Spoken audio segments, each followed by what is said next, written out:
வணக்கம். இந்த வருஷம் 3 பெரிய படம் எதிர்பார்க்குறாங்க.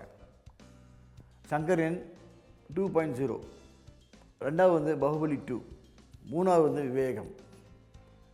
ரஜினிகாந்த், அக்ஷய்குமார் நடித்த சங்கரன் 2.0 ரொம்ப எதிர்பார்க்கப்படுகிறது. ஏன்னா சங்கர்னாலே பிரம்மாண்டம், அதிகமான கிராஃபிக்ஸு எல்லாமே இருக்கும். ரெண்டாவது பாகுபலி 2, அதாவது கட்டப்பா ஏன் பாகுபலியை கொலை பண்ணார், அதோடைய உண்மையை தெரிஞ்சாகணுன்ட்டு உலக மக்களே ரொம்ப ஆவலாக இருக்கிறாங்க.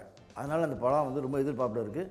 அது மட்டும் இல்லை, ராஜமுரளி டைரக்டர் ஒரு பெரிய டைரக்டர், பிரம்மாண்டமான டைரக்டர்னு பேர் எடுத்துட்டார். மூணாவது படம் விவேகம். அது நம்ம அஜித்குமாருடைய படம். அஜித்குமார் படம் ஒரு பிரம்மாண்டம், கிராஃபிக்ஸு அதெல்லாம் ரொம்ப இல்லாமல் யதார்த்தமான ஒரு படம். இது ஏன் நான் சொல்கிறேன்னா, அவர் 6 பேக் வச்சு ஒரே ஒரு போஸ்டர் தான் போட்டாங்க. அது லட்சக்கணக்கான ரசிகர்கள் என்ன அப்படி ஒரு ஆதரவு அவருக்கு. அவர் is a self made man. Ajith அவர் யாரும் பிராண்ட் பண்ண தேவையில்லை. இப்போ ஒரு படம்னா, இந்திரன் படம்னா சரி, இல்லை பாகுபலி படம், அதுக்கு டீசரு அது இதுன்னு போட்டு முதலே ஆரம்பிச்சிருவாங்க.